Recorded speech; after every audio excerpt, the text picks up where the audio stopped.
Eu olhei para a figura imponente do homem sentado do outro lado da sala. O mesmo homem que, anos atrás, me olhou como se eu fosse um erro, uma mancha em sua vida perfeita. O homem que me rejeitou, meu pai, agora.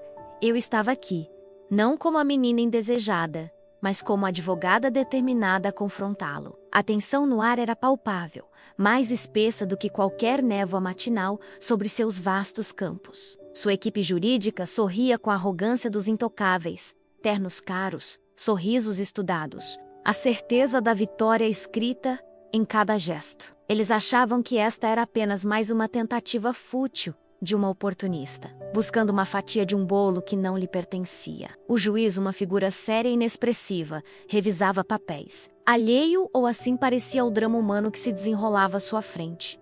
Cada respiração no tribunal parecia ecoar, amplificada pela ansiedade. Eu sentia o peso dos olhares, dos murmúrios abafados, da história não contada que me trouxe até ali. Eu era a tempestade que ele nunca viu chegar, alimentada por anos de silêncio, dor e uma justiça que precisava ser feita. Não apenas por mim, mas pela mulher que me deu à luz e que foi igualmente descartada. Eu vim para levar tudo, sim, mas não apenas a riqueza material. Vim para levar de volta a dignidade, a história que ele tentou apagar e a verdade sobre quem ele realmente era. E o momento decisivo estava a poucos instantes de distância. Meu mundo antes da crise era um universo de contrastes gritantes com o que eu sabia ou imaginava ser a vida do homem que me gerou. Cresci em um bairro humilde, onde as casas eram modestas, mas os lares eram ricos em afeto e solidariedade entre vizinhos. Nossa casa era pequena, mas sempre cheirava a café fresco e a temperos caseiros. As paredes eram finas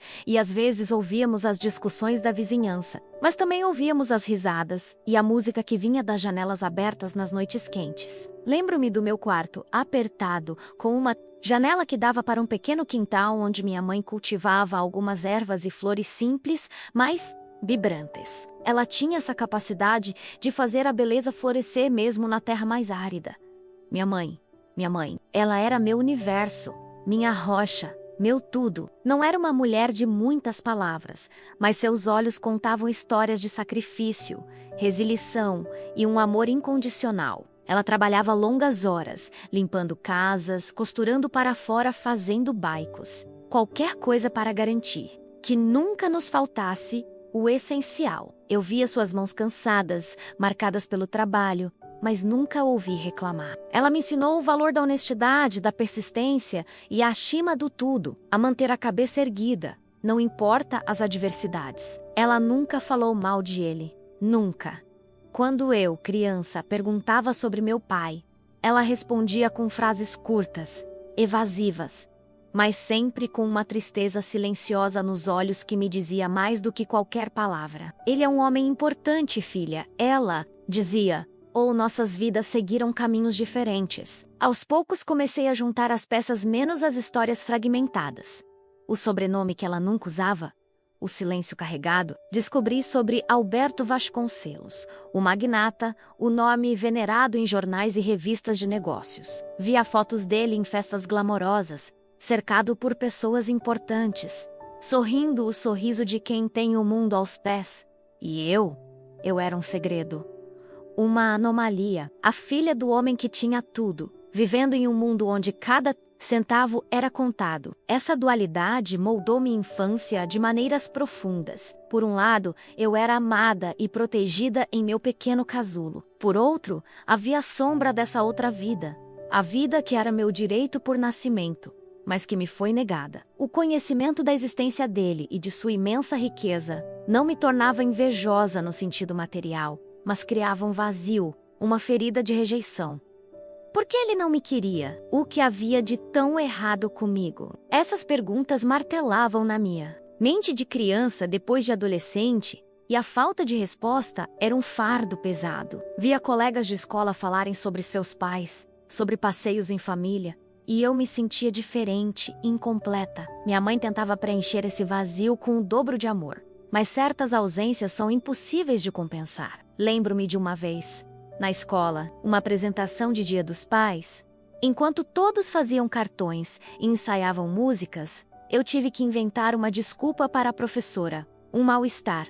Para não ter que explicar a ausência do meu, voltei para casa chorando, e minha mãe me abraçou forte, sem dizer nada, apenas sentindo minha dor como se fosse a dela. A crise para mim não foi um evento repentino, mas a lenta e dolorosa conscientização da injustiça da minha situação. Era a crise da identidade negada, do direito à história suprimido. Cresci com a determinação silenciosa de entender por que isso aconteceu, de buscar uma resposta, talvez até uma conexão. Sonhava na ingenuidade da juventude que talvez um dia ele me encontraria, se arrependesse e me acolhesse em sua vida. Mas o que eu não sabia era que a crise verdadeira seria quando eu finalmente tentasse cruzar o abismo que ele construiu. E a resposta que eu receberia seria a confirmação brutal de sua rejeição ativa e deliberada. Esse mundo simples, mas cheio de amor, estava prestes a colidir com a frieza calculista do império de Alberto Vasconcelos.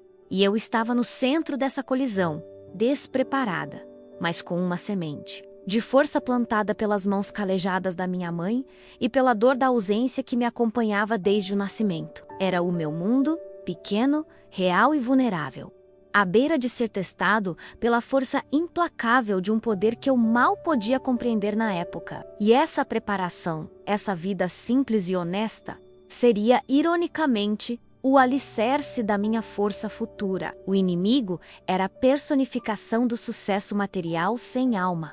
Alberto Vasconcelos, meu pai, um nome que para o mundo exterior significava progresso, visão de negócios, filantropia discreta e uma família tradicional impecável, sua esposa elegante, seus filhos legítimos. A imagem pública construída a ferro e fogo por anos de assessoria de imprensa e relações públicas meticulosas. Para mim, esse nome era sinônimo de uma dor silenciosa, de um abandono planejado, de uma vida de luxo construída, talvez, sobre a negação de uma verdade incômoda. Ele era o magnata do agronegócio cujas propriedades se estendiam a perder de vista, cujos negócios eram comentados em Wall Street, cujas opiniões eram ouvidas em Brasília. Sua influência era vasta, seus contatos profundos. Ele se movia em círculos onde o poder era a moeda e a reputação era tudo.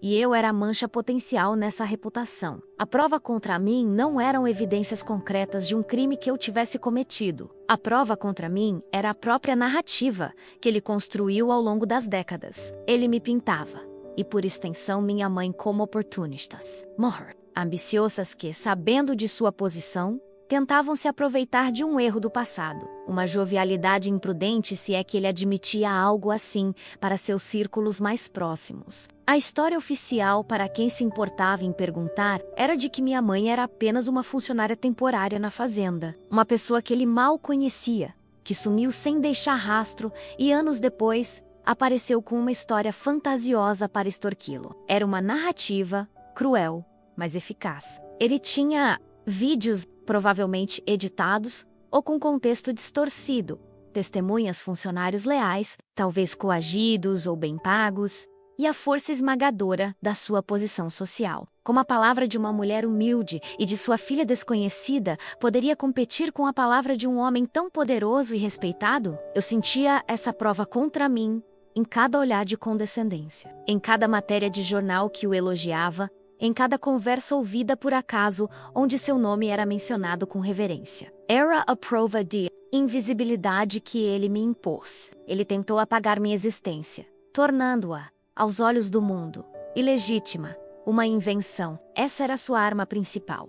Não um documento forjado, mas a manipulação da percepção pública. Se ele conseguisse me desqualificar moralmente, qualquer reivindicação minha seria vista como ganância, não como busca por justiça. A sensação de impotência diante desse inimigo era avassaladora, especialmente nos primeiros anos, antes de eu entender a dinâmica do poder e da lei. Eu era apenas uma garota com uma história triste contra um império de influência. Lembro-me de ler uma revista onde ele falava sobre os valores da família e sobre o legado que queria deixar para seus filhos. Cada palavra era um golpe. Ele falava dos filhos, plural. Mas eu sabia que eu não estava incluída nessa equação. Essa dor da exclusão, combinada com a raiva pela injustiça, era a verdadeira prova da sua crueldade.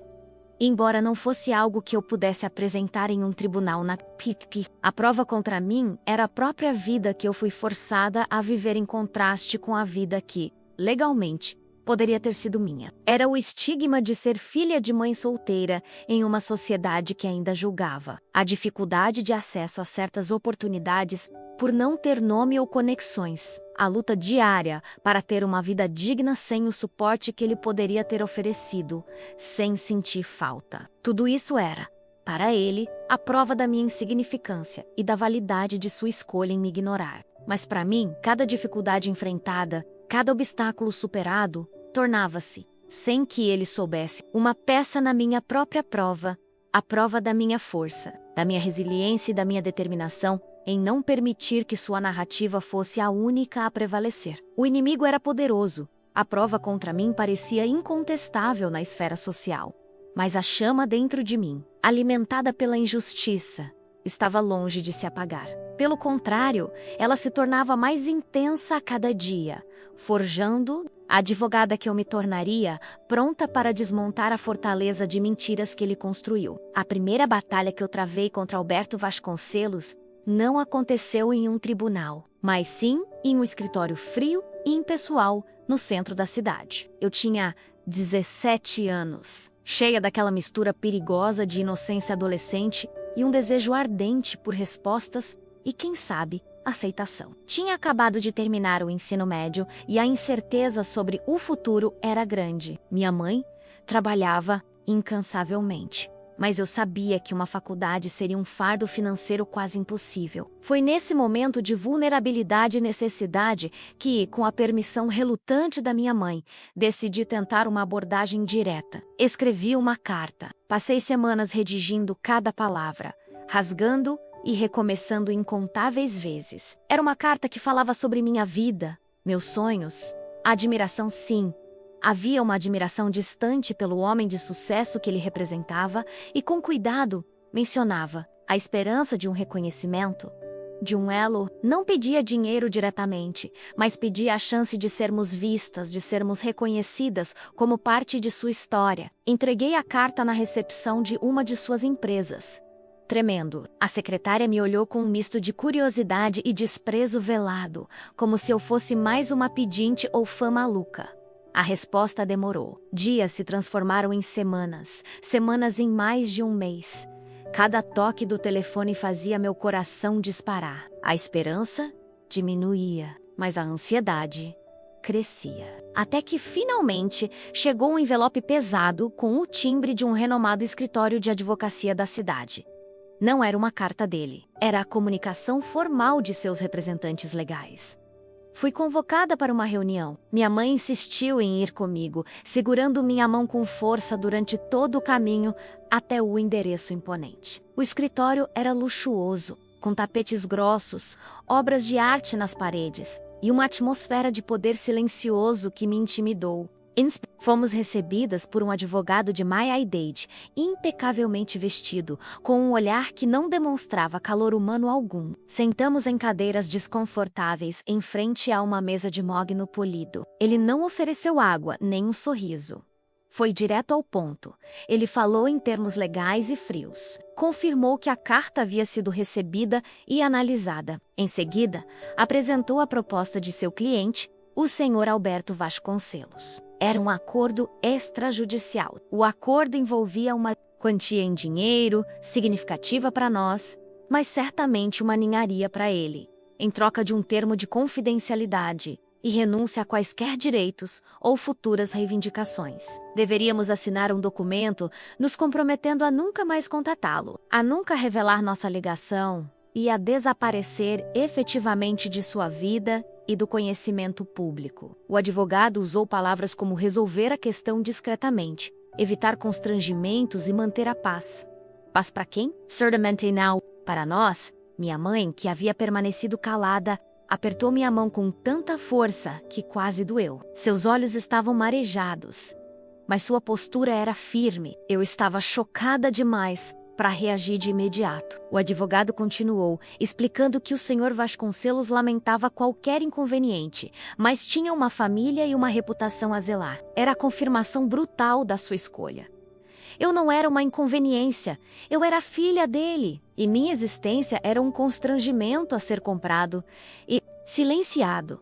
A humilhação foi avassaladora. Não era apenas a oferta de dinheiro para nos calarmos. Era a forma como fomos tratadas menos como um problema a ser resolvido com o mínimo de barulho possível. A frieza do advogado, a ausência do meu pai que sequer teve a coragem de falar conosco diretamente, a sensação de que éramos menos do que nada para ele. Aquela sala luxuosa tornou-se uma câmara de tortura emocional. Minha mãe, com a voz embargada, mas firme, recusou a oferta. Nail as dinheiro, ela disse, sua dignidade brilhando mais forte do que qualquer luxo naquela sala, é sobre ser vista. E se ele não pode nos ver como somos, então não há acordo possível. O advogado deu de ombros, como se estivesse acostumado com a irracionalidade de pessoas pobres. Saímos de lá com as mãos vazias, mas com a alma ferida e uma cicatriz que eu sabia que levaria para sempre. Aquela foi a minha primeira batalha perdida, um confronto direto que resultou em dor e humilhação pública. Para o pequeno círculo que soube da nossa visita, a fiança negada, a humilhação em público do exemplo do Prompt, para mim, foi essa recusa em me ver como filha. Essa tentativa de me comprar e me silenciar.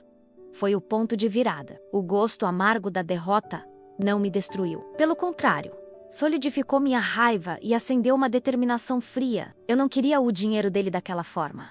Eu queria justiça. Queria que ele fosse forçado a reconhecer a verdade. Naquele dia, enquanto saíamos do escritório para a rua movimentada, senti o peso da injustiça esmagador. Mas também senti algo novo e poderoso crescer dentro de mim. A convicção de que eu precisava entender como lutar naquele mundo dele. O mundo da lei e do poder. Aquela porta fechada não significava o fim. Significava o começo de um caminho que me levaria de volta àquele mundo. Mas em meus próprios termos, armada com o conhecimento e a força que ele subestimou. Após a humilhação naquele escritório de advocacia e a recusa da oferta de silêncio, mergulhei em um período de dor profunda e confusão. A rejeição direta foi mais dolorosa do que a ausência. Chorei por dias, e minha mãe chorou comigo. Nossos lamentos silenciosos preenchendo nossa pequena casa. A esperança ingênua de uma reconciliação se espatifou em 1000 pedaços. O que fazer agora? Eu tinha 18 anos, sem dinheiro para a faculdade, com o peso da injustiça sobre os ombros e a sensação de que o mundo era controlado por homens como ele, que podiam comprar e silenciar qualquer um que representasse um inconveniente. Senti-me pequena, impotente, sem perspectiva. Pensei em desistir de tudo, em aceitar meu destino como filha de uma mulher humilde, sem chances de ascender ou de fazer minha voz ser ouvida. A raiva poderia ter me consumido na amargura, e a tristeza poderia ter me paralisado na resignação. Foi em meio a essa tempestade interna que o fio de esperança surgiu, não como um raio de luz no céu, mas como uma brasa teimosa que se recusava a apagar. Dentro de mim, lembro-me de estar sentada na nossa varanda, observando minha mãe cuidar de suas plantas com a mesma dedicação de sempre. Mesmo com os olhos ainda inchados de tanto chorar, ela regava cada folha, podava com cuidado, falava baixinho com elas, como se fossem velhas amigas. Naquele momento, vendo sua resiliência silenciosa, percebi que a força não estava em gritar mais alto, mas em persistir. A força estava em encontrar uma maneira de florescer mesmo no ambiente mais hostil. Frustração e a dor me levaram a refletir sobre o que aconteceu. Ele usou a lei para tentar me silenciar. Ele usou advogados, documentos, termos legais. Ele operava em um mundo regido por regras que eu desconhecia. E se? E se eu aprendesse as regras? E se eu entrasse nesse mundo, não como uma peticionária humilhada, mas como alguém que entende o jogo, que pode jogar com as mesmas armas, talvez até melhor?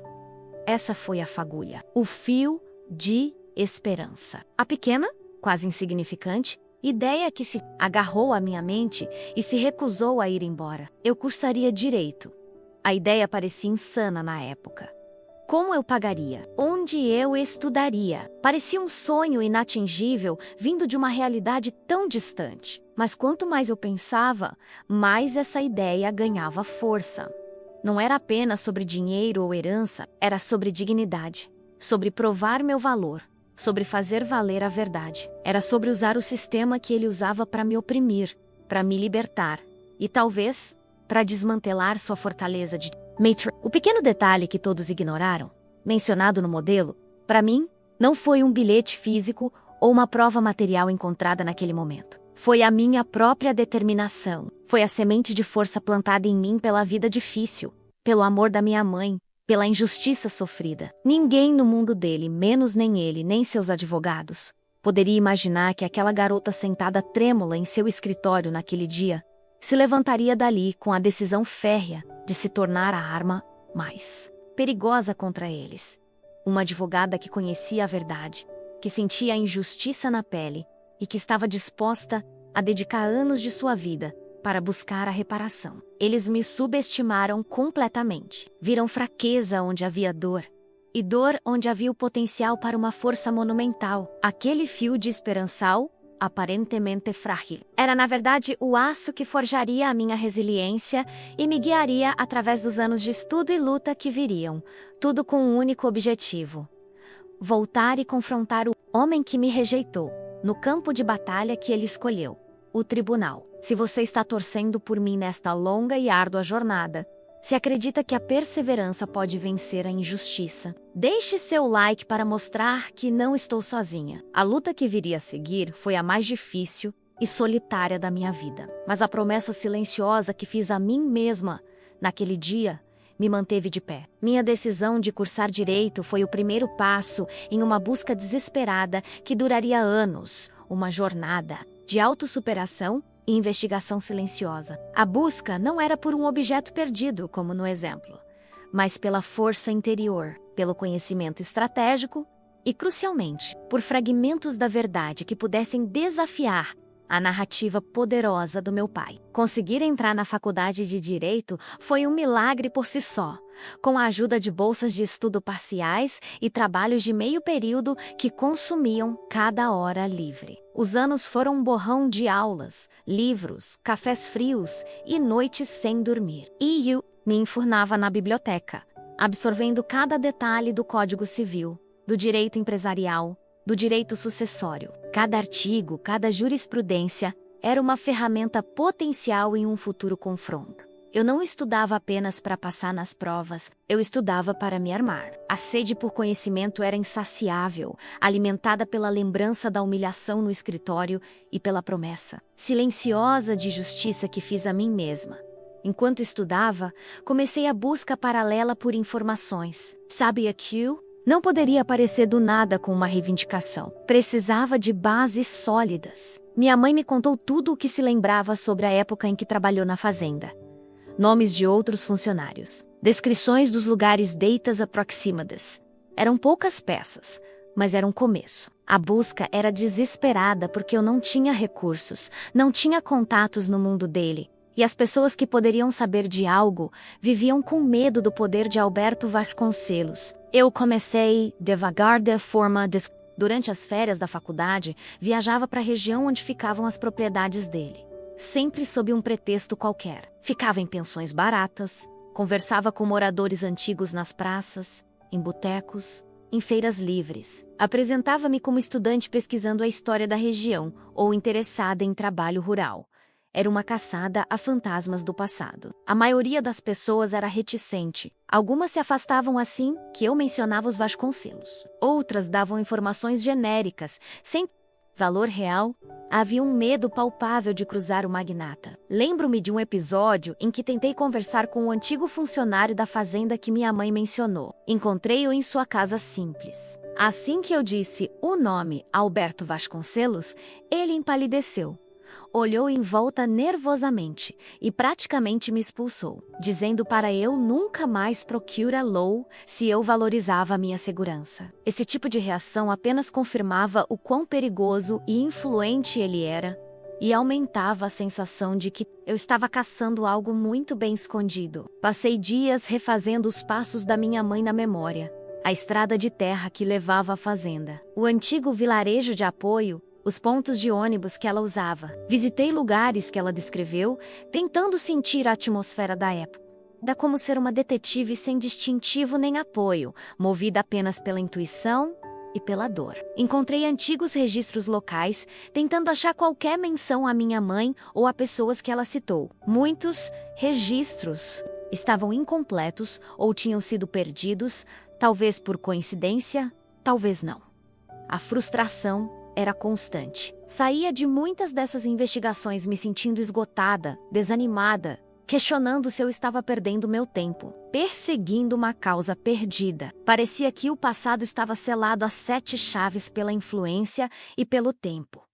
Houve momentos em que quase desisti, noites em que chorei de exaustão, sentindo o peso do mundo nas minhas costas, pensando em quão mais fácil seria apenas seguir em frente, esquecer o passado. Mas então eu olhava para uma foto da minha mãe, ou me lembrava do olhar do advogado naquele escritório de luxo, e a raiva e a determinação retornavam, renovadas. A busca desesperada continuou, não apenas por informações externas, mas por manter acesa a chama da esperança e da convicção dentro de mim. Aprendi a ser paciente, persistente e a encontrar força na solidão da minha missão. Cada não, cada porta fechada, cada pista falsa me ensinava algo sobre o poder dele, sobre o medo que ele inspirava e sobre a necessidade de ser mais inteligente, mais discreta e mais implacável do que eu imaginava ser capaz. Essa busca, embora muitas vezes infrutífera em resultados imediatos, estava me forjando,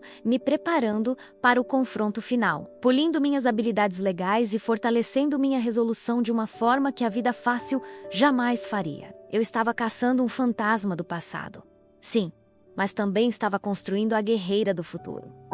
Antes do veredito. O som daquela frase ainda me arrepia a espinha. Era a véspera do dia em que anos de dor, estudo, sacrifício e busca desesperada seriam postos à prova final. O julgamento havia sido longo, tenso, esgotante. Cada dia no tribunal era uma batalha, argumentando contra advogados que pareciam ter recursos ilimitados e testemunhas dispostas a mentir para proteger o nome e a fortuna de Alberto Vasconcelos. Eu sentia a pressão esmagadora do outro lado. A tentativa constante de desqualificar minha pessoa, minha história e a validade da minha reivindicação. Eles me pintaram como ardilosa, interesseira, uma oportunista sem escrúpulos. Cada palavra feriu, mas eu mantive minha postura profissional, focada nos fatos, nas leis, na busca pela verdade legal. Mas por dentro, o turbilhão era constante. Naquela noite, não consegui ficar em casa. O pequeno apartamento onde eu morava parecia sufocante, cheio dos ecos dos argumentos e das dúvidas. Fui para um parque próximo, sentei em um banco frio e olhei para o céu escuro. Não havia estrelas, apenas uma névoa de poluição que obscurecia a vista. Parecia um reflexo do meu estado de espírito. Tinha feito tudo o que podia. Apresentei minhas provas fragmentadas, mas consistentes. Questionei as testemunhas da defesa com veemência.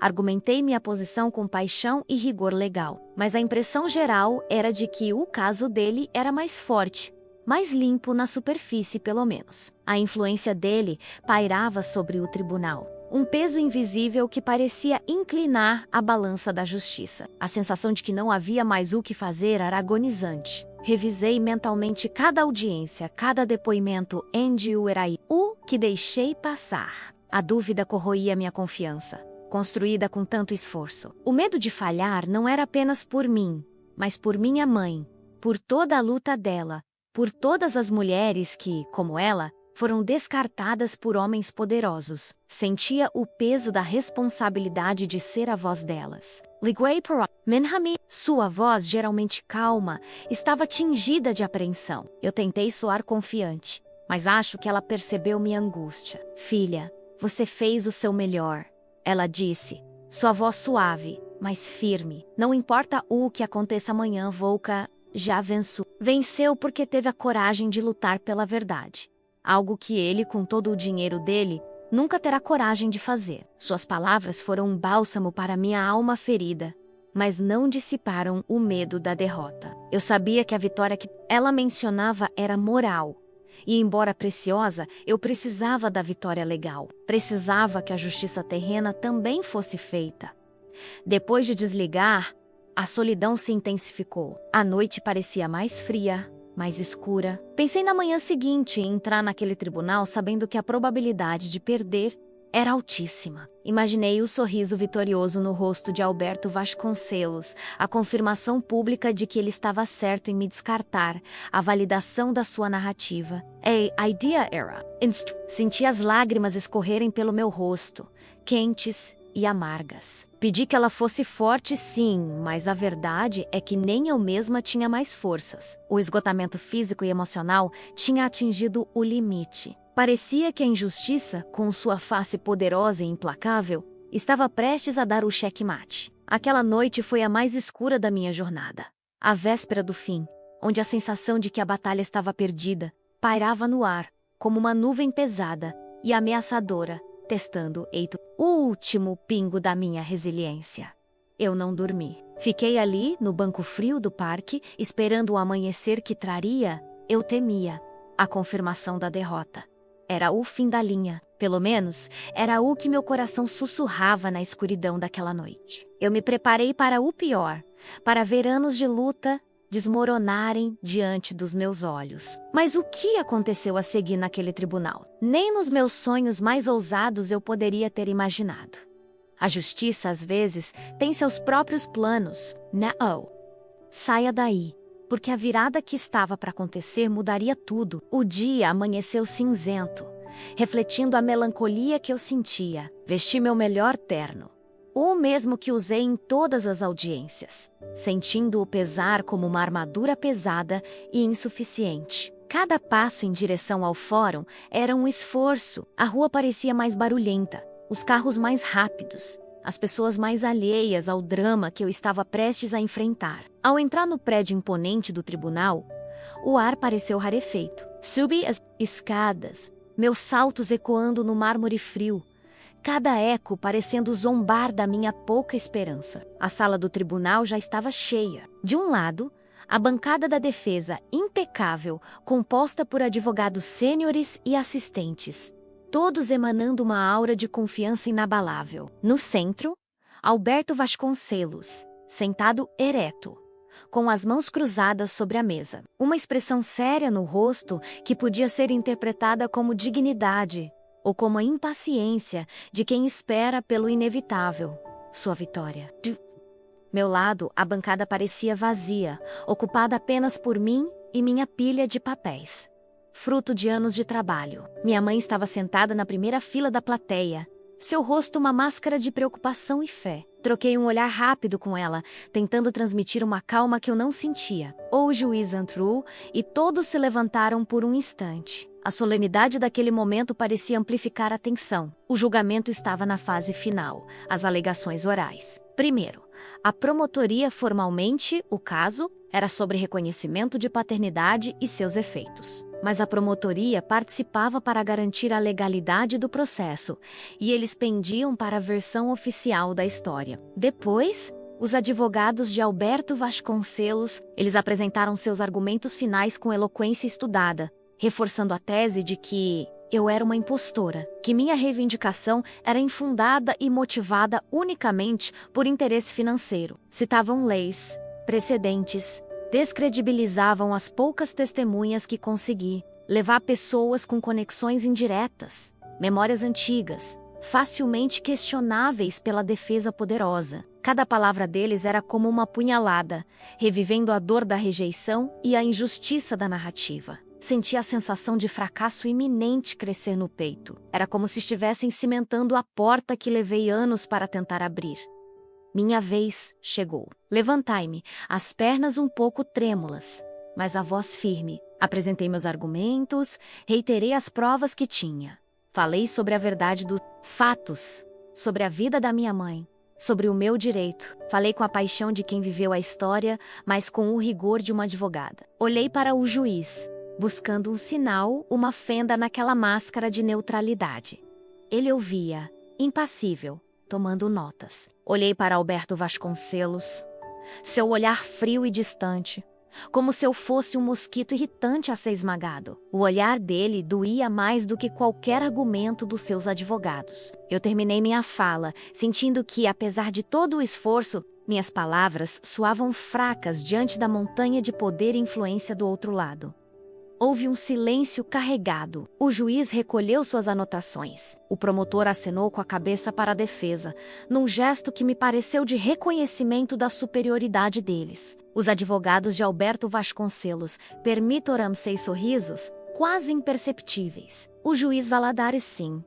Guardei o nome dele. Pegou o martelo. O som de madeira contra madeira parecia ensurdecedor naquele silêncio. Ele estava prestes a dar a... Eu fechei os olhos por um instante, preparando-me para o golpe final, para o som do martelo que selaria minha derrota e validaria. Perante a lei, a rejeição que marcou minha vida. Eu tinha feito tudo o que podia, mas não foi o suficiente. Eu tinha falhado. Era isso. O fim. A sensação de fracasso era esmagadora. Uma onda fria que me paralisava.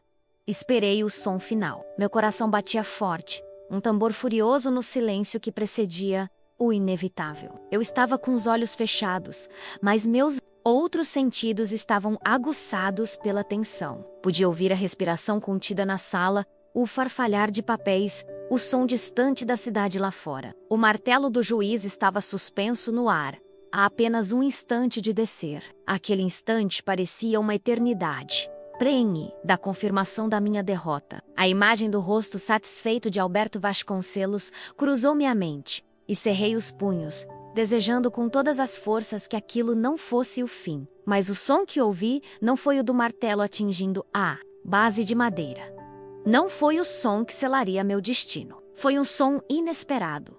Uma interrupção brusca que quebrou a quietude solene do tribunal. Foi o som alto e repentino de portas duplas sendo abertas com um estrondo, seguido por um burburinho que rapidamente se transformou em um murmúrio mais alto e confuso na plateia. Abri os olhos, desorientada, assim como todos os presentes. De pé na entrada da sala, ofegante e visivelmente agitado, estava um homem.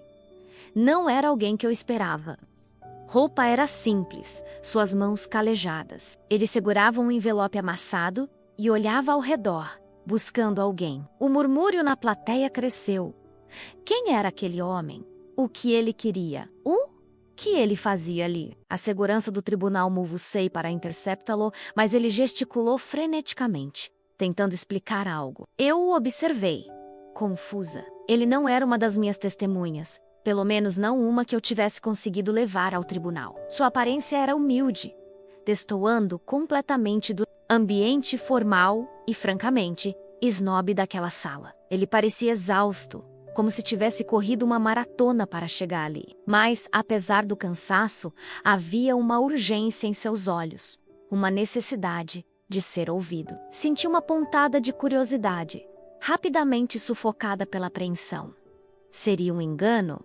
Alguém perdido? Ou seria, contra toda a probabilidade, algo relacionado ao meu caso? O juiz, surpreendido pela interrupção, parou o gesto com o martelo e olhou na direção da porta. Sua expressão de impaciência misturada com perplexidade. Os advogados de Alberto Vasconcelos se viraram, suas faces exibindo surpresa e irritação pela interrupção de sua iminente vitória. Alberto Vasconcelos franziu a testa, sua postura rígida demonstrando incômodo. Minha mãe na plateia estava com as mãos sobre a boca, os olhos fixos no homem. Talvez tão confusa quanto eu. O homem conseguiu se desvencilhar brevemente da segurança e gritou algo, sua voz ecoando no silêncio chocado, preciso Entreger. Isso é importante. Para o caso dela, ele apontou na minha direção. Naquele momento, um arrepio percorreu minha espinha. Para o meu caso, quem era ele? Como ele sabia? Senti uma onda de esperança irracional, misturada com incredulidade. A segurança finalmente o alcançou, mas ele resistiu, desesperado, para chegar até mim. A cena era caótica por um breve momento, completamente fora do protocolo rígido do tribunal. Todos os olhos estavam fixos nele, neste estranho que apareceu do nada no momento. Minha confusão inicial começou a dar lugar a uma expectativa crescente, quase febril. Algo estava acontecendo, algo totalmente inesperado. O som daquelas portas se abrindo não foi apenas uma interrupção, foi o prelúdio de uma mudança drástica no rumo dos acontecimentos. O juiz Valadares, após um breve momento de confusão, retomou o controle da situação. Ele instruiu a segurança a permitir que o homem se aproximasse sob supervisão. O homem, ainda ofegante, caminhou em minha direção, seus olhos fixos nos meus. Ele não era jovem, seus cabelos eram grisalhos, e as rugas em seu rosto contavam histórias de uma vida de trabalho pesado. Ao se aproximar, o reconheci. Era o senhor João, o antigo vizinho da fazenda que eu havia tentado contatar durante minha busca desesperada anos atrás, mas que havia sumido sem deixar rastro, supostamente com medo de se envolver. Ele parecia mais magro, cansado, mas seus olhos brilhavam com uma mistura de alívio e urgência. Ele chegou à minha bancada, estendeu a mão trêmula e me entregou o envelope amassado. Achei que isso podia ajudar a senhora, ele disse. Sua voz baixa e rouca, mas audível no silêncio que a curiosidade impôs sobre a sala. Demorou, mas eu achei. Minhas mãos tremeram ao pegar o envelope. Senti o papel velho e desgastado entre meus dedos. Olhei para o senhor João, sem entender completamente. Onde o senhor estava? O que é isso? Eu sussurrei. Ele apenas assentiu em direção ao envelope. Leia, com os olhos de todos no tribunal fixos em mim. Abri o envelope. Dentro havia um punhado de papéis. O primeiro era uma carta. A letra não era familiar, mas o conteúdo. Comecei a ler em silêncio e minhas mãos começaram a tremer violentamente. Não era um bilhete qualquer. Era uma carta escrita anos atrás por um dos gerentes da fazenda de Alberto Vasconcelos para um de seus advogados, discutindo a situação da minha mãe e de mim. A carta detalhava as instruções de Alberto Vasconcelos para resolver o assunto, pagar uma quantia para garantir o silêncio, afastar minha mãe da região e destruir quaisquer registros que pudessem comprovar a relação ou o trabalho dela na fazenda naquela época, minimizando qualquer rastro. Era uma confissão fria e calculista de um plano para apagar minha existência da sua vida e da história da propriedade. Mas não era só isso. Havia outros documentos.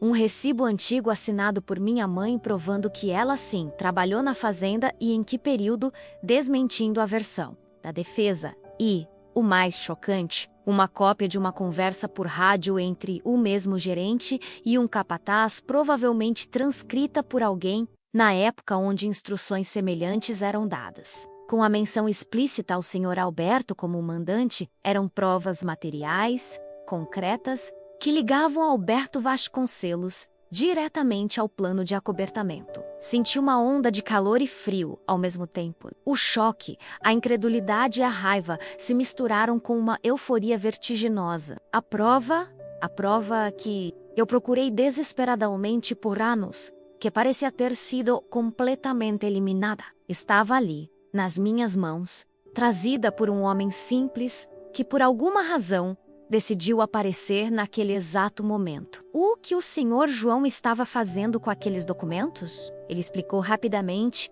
sua voz um pouco mais alta agora. Ele havia encontrado os papéis escondidos em um velho baú que pertencia a um parente já falecido que trabalhava na fazenda naquela época. Ele morava longe, teve problemas de saúde e só conseguiu acessar o baú e encontrar os documentos há poucos dias. Reconheceu o nome da minha mãe e lembrou-se da minha procura anos atrás. Soube do julgamento pela TV ou rádio local e, sentindo que era a coisa certa a fazer, correu contra o tempo para chegar ao tribunal antes que fosse tarde demais.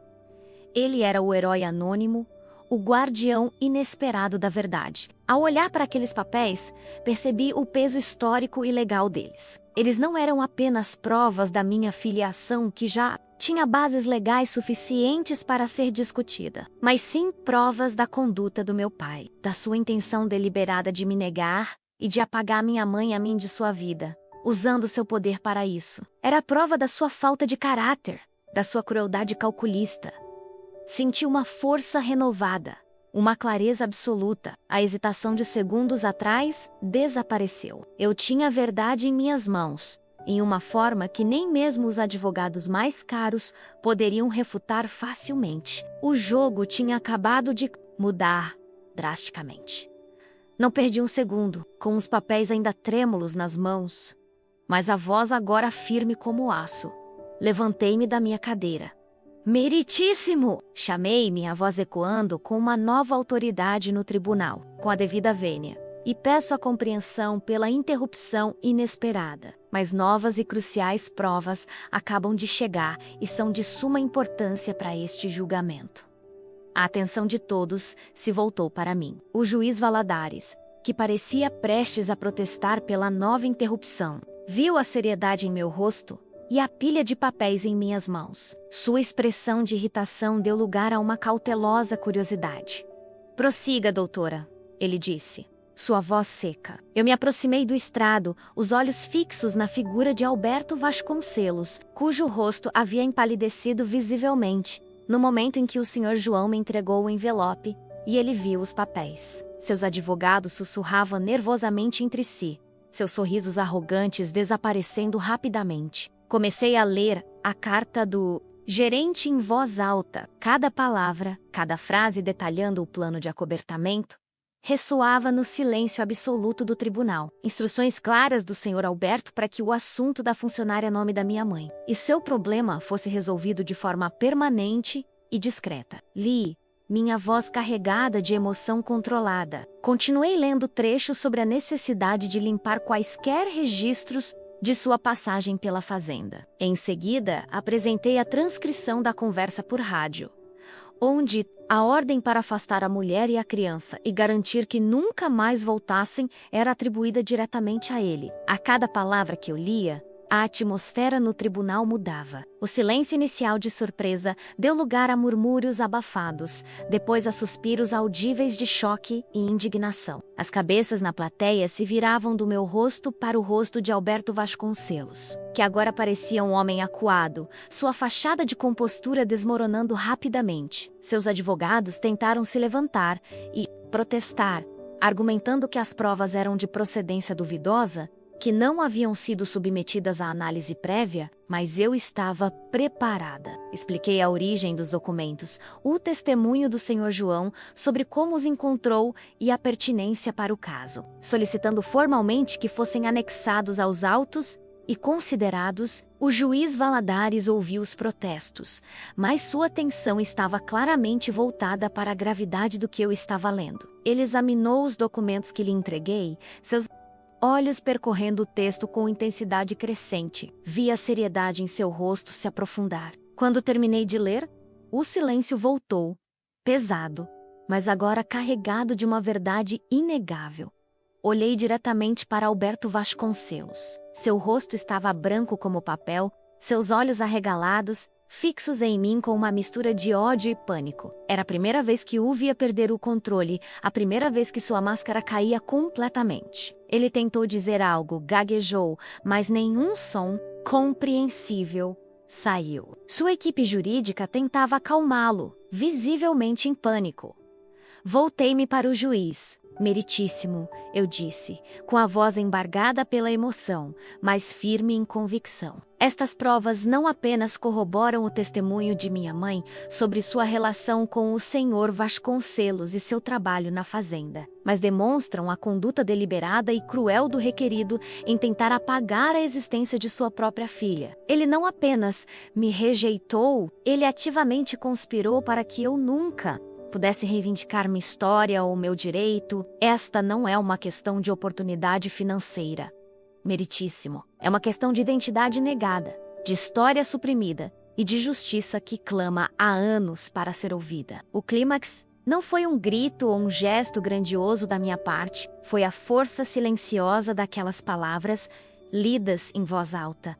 A verdade nua e crua exposta diante de todos. Foi ver a fortaleza de mentiras desmoronar sob o peso da evidência concreta. Foi a reação visceral do homem, que se achava intocável, confrontado com as consequências de suas ações mais sombrias. Foi a sensação no ar, palpável, de que a balança da justiça, que parecia pendendo para o lado do poder e da riqueza, estava agora se reequilibrando, impulsionada pela coragem de um homem simples e pela persistência de uma filha rejeitada. A verdade havia, finalmente, encontrado seu caminho para a luz, no momento mais dramático possível. A revelação dos documentos e o testemunho do Sr. João mudaram completamente o cenário legal. A defesa de Alberto Vasconcelos ficou sem chão. As provas eram contundentes e, combinadas com as outras evidências que eu já havia apresentado, ainda que consideradas fracas antes, formaram um quadro irrefutável da sua paternidade e, mais importante, da sua intenção de me apagar. Eu vi quando o juiz Valadares, após uma breve pausa para reconsiderar, proferiu sua decisão. Minha filiação foi legalmente reconhecida de forma plena e imediata, com todos os direitos sucessórios e patrimoniais a ela inerentes. Considerando o histórico de exclusão e a conduta do requerido, Alberto Vasconcelos, o magnata intocável, havia perdido não apenas uma quantia significativa de dinheiro, mas algo que ele valorizava ainda mais: o controle total de sua imagem e de sua história. Vi quando ele se levantou, rígido, sem olhar para mim, e saiu da sala cercado por seus advogados derrotados. Vi as lágrimas de alívio e gratidão nos olhos da minha mãe na plateia. E vai ao juiz, que ao final da sessão, desceu de seu assento para apertar a mão do Sr. João, agradecendo-o por sua honestidade e coragem. Naquele momento, eu não era apenas uma advogada que venceu um caso. Eu era uma filha que recuperou sua história, uma mulher que fez valer sua dignidade, e uma testemunha da forma como a verdade, às vezes, usa os instrumentos mais improváveis para vir à tona. Aquela vitória no tribunal não apagou os anos de dor ou preencheu o vazio da figura paterna que nunca tive. Com Alberto Vasconcelos, previsivelmente, nunca se estabeleceu de forma humana. Ele permaneceu distante e ressentido. Mas a vitória legal era essencial. Ela me deu o reconhecimento que ele tentou me negar e validou a luta da minha mãe. Aquele caso me ensinou que a justiça não vive apenas em códigos e leis, mas na coragem de um estranho que guarda uma verdade, na persistência silenciosa de uma mãe e na determinação inabalável de uma filha que se recusa a ser apagada. Às vezes, a maior vitória não está apenas em tomar tudo materialmente, mas em reivindicar o que é seu por direito, em forçar a verdade a ser vista, mesmo que doa, e em provar que o poder e a riqueza não podem, para sempre, enterrar a dignidade humana. Naquele dia, eu não apenas venci um caso, eu fechei um ciclo de dor e abri um caminho para a minha própria paz, construída sobre os alicerces da justiça conquistada a duras penas. E assim, mais um caso chega ao seu veredito, provando que no fim a verdade sempre encontra um jeito de vir à tona, muitas vezes pelas mãos e pela coragem de quem menos se espera. Eu te vejo no nosso próximo encontro aqui, no Casos de Fórum.